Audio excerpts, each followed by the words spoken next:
दक्ष news, सामान्यांच्या हक्कासाठी नेहमी दक्ष।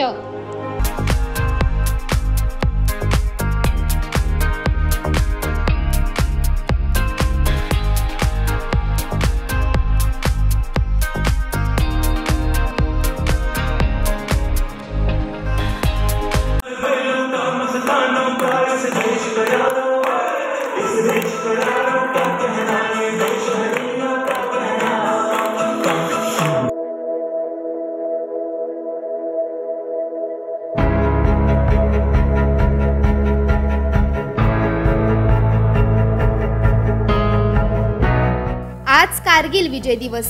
भारत मातेसाठी ज्या ज्या सैनिकांनी आपल्या प्राणांची आहुती दिली, अशा या सैनिकांची यशोगाथा सांगावी तितकी कमीच आहे। दिनांक 26 जुलै 1999 रोजी भारतीय सैन्य दलाला कारगिलवर विजय मिळवण्यात यश मिळाले होते। या कारगिलच्या युद्धामध्ये शेकडो सैनिकांनी आपल्या प्राणांची आहुती दिली होती। भारत मातेच्या या वीरपुत्रांना श्रद्धांजली म्हणून आजचा हा दिवस कारगिल विजय दिवस म्हणून साजरा केला जातो। याच पार्श्वभूमीवर निफाड तालुक्यातील ओझरमेघ येथील माजी सैनिकांनी आज या योद्ध्यांना श्रद्धांजली वाहत कारगिल विजय दिवस साजरा केला। यावेळी उपस्थित असलेल्या मान्यवरांचे पुष्प व शाल देऊन स्वागत करण्यात आले।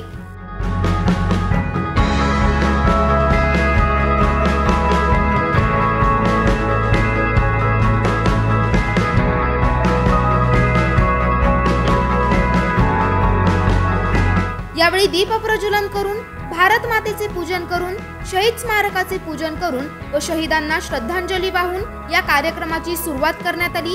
यावेळी अनेक माजी सैनिकांनी त्यांचे अनुभव सांगितले व कारगिल विजय दिवसानिमित्त मोफत नेत्र तपासणी शिबिर व वृक्षारोपण देखील आयोजित करण्यात आले होते।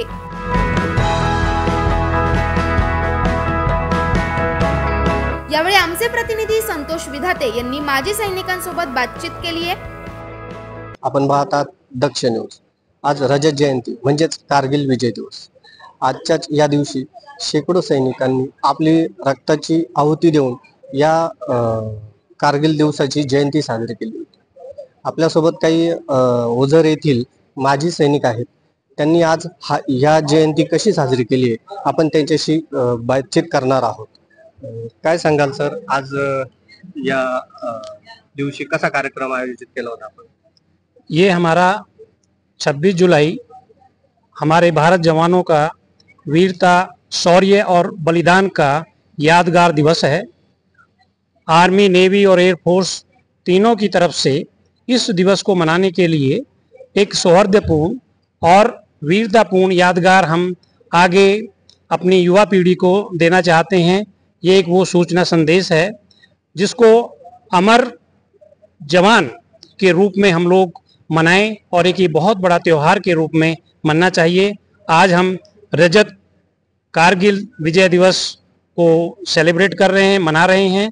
इसमें हमारे सभी जवानों ने जो बलिदान दिया, उनकी याद में उनको हम अपने सहे दिल से धन्यवाद देना चाहते हैं और उनको कोटि कोटि नमन है कि उन्होंने देश के लिए अपने बलिदान, प्राणों की आहुति दी और देश की रक्षा के लिए दिन रात मेहनत करके हमको ये विजय दिलाई। तो इसके लिए हम बहुत बहुत आभार व्यक्त करते हैं। आपल्या सोबत माजी सैनिक आढाव सर पण आहे। काय सांगाल सर? सर्वात पहिलं तर देशाच्या संरक्षणासाठी प्राणाची आहुती दिलेल्या शहीद जवानांना भावपूर्ण श्रद्धांजली वाहतो। आज हा 25वा कारगिल विजय दिवस। विश्वामध्ये जेवढे कठीणचे कठीण युद्ध झालेत त्यातला एक भारताने लढलेलं एक कारगिल युद्ध आहे। या कारगिल युद्धामध्ये आपल्याला मोठा धोका देऊन पाकिस्तानने आपल्या एका टायगर हिलवरती कब्जा केला होता। त्या आपल्या सैन्याने मोठ्या बहादुरीने त्याचा लढा दिला आणि त्यात आपले 527 जवान शहीद झालेत।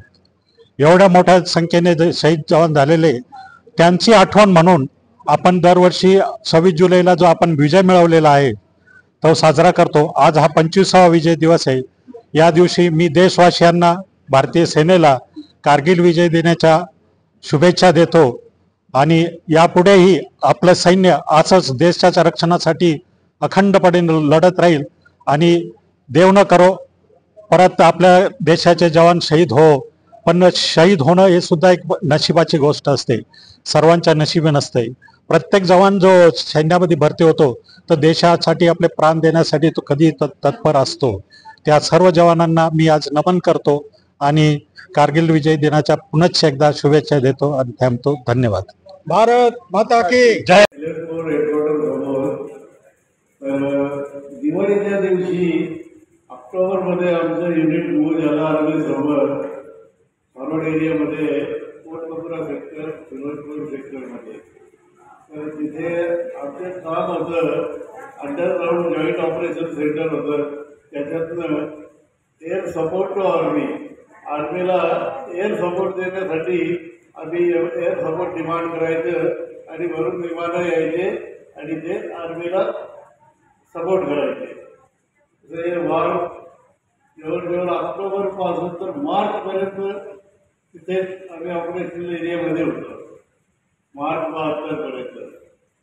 तर हे वार एवढं चांगलं लढलं गेलं की त्यावेळेस सर्वांचे मोराल एकदम हाय होते आणि त्यातल्या त्यात यावेळी Shriram Adhav, B D. Chaudhari, L S. Verma, M K. Wagh, Shivdas Patil, M R. More, H K. Sahu, Bharat Bhushan, R K. Mishra, Bipin Pande, Nashik जिल्हाध्यक्ष उत्तर विभाग Bharatiya Janata Party Y P. Sharma, Anand Kumar, D K. Randhav, Alok Mishra, B L. Tiwari, Shrimati Sindhutai Shinde, Shrimati Komal Mehtre, H N. Tayde आदींसह महिला व बहुसंख्य माजी सैनिक उपस्थित होते. संतोष विधाते, दक्ष न्यूज, दिंडोरी.